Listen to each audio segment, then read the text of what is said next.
back to God Aware.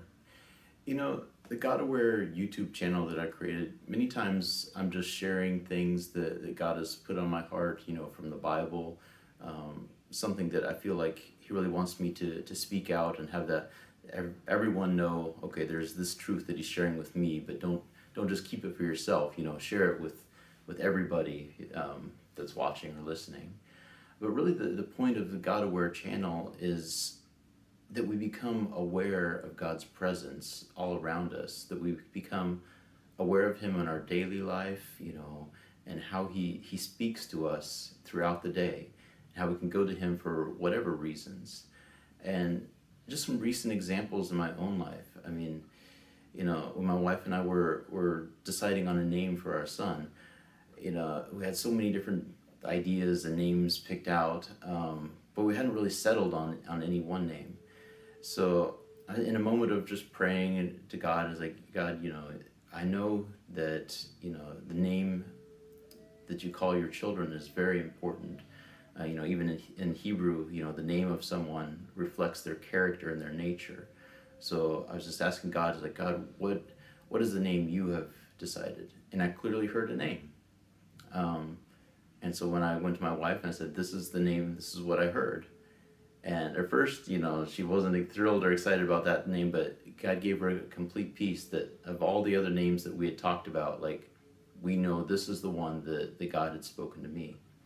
Another example, about 2 weeks ago, got up, getting showered, getting ready to go to work, prepared to go into work for the day, and I clearly heard, a voice say, "Stay."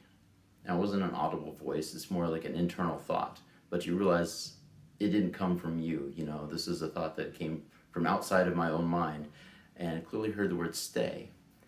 And so I obeyed. I have the option to work from home, which is great, but I had gotten up early, gotten ready to go, and I went back into bed for a little bit because, hey, God had said stay, and I clearly knew He was saying, not to go into the office that day.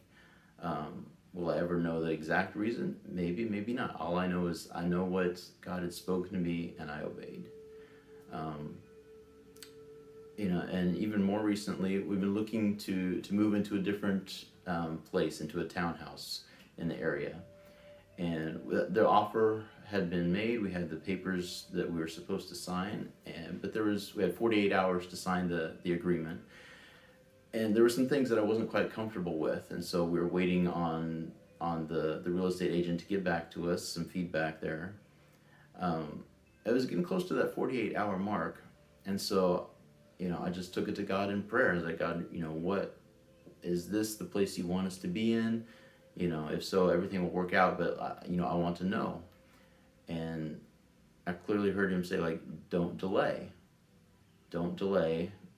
in signing the lease agreement. So it was like 1 a.m. when I was praying, and so my lease documents were signed at like 1 a.m. because that's when God said don't delay. So I signed, and we're moving forward.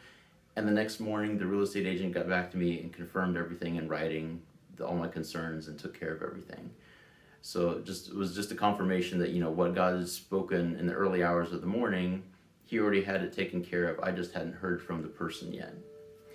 So really, the God Aware channel, I love sharing, what God is speaking as far as, a teaching message, but to have that relationship with God where you're aware of what He's doing in your everyday life. You can be aware of what He wants to name your children. You can be aware of, whether He's saying not to travel to this place or that place one day. You can be aware of life decisions, just going to Him and listening for that still small voice, when He's saying, move this way, go this way. Just calming your soul and your spirit to where you can hear what God is speaking to you. Just becoming aware of God in the moment, what He's saying, where He wants to lead you, where He wants to direct you, becoming God aware. Even this past week, I was in a men's meeting, and we had taken a time of just kind of quiet prayer, and everybody was praying to themselves, and I clearly heard, God say, your prayer life, is it about communion or about communication? What is, when you come to me in prayer, are you coming to me for communion or just to communicate? And so I spoke up and I told the whole men's group, like, this is what God is saying, is the point of your prayer life communion or communication? Are you coming to me just to be with me when you're coming to pray? Or are you coming to me to communicate? Just, this is a list of my needs. This is a list of my concerns. This is what's going on with me.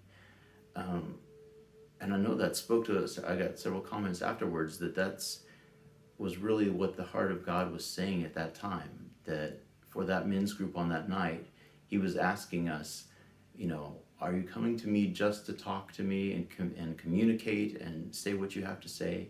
Are you actually coming to me in prayer to seek my face, just to commune and just to be with me? And that speaks to me even now as a point of our prayer life, that are we coming to God just to commune and be with him, or do we have an agenda when we come to seek him, like, okay, I need this, and this done? So really, I just wanted to reiterate the purpose of the channel. For me, for all of us, that on a daily basis, to be aware of what God is doing, what he is speaking to you, to calm your spirit, calm your soul, listen to that still small voice, and become God aware. Until next time, God bless, and listen to the voice.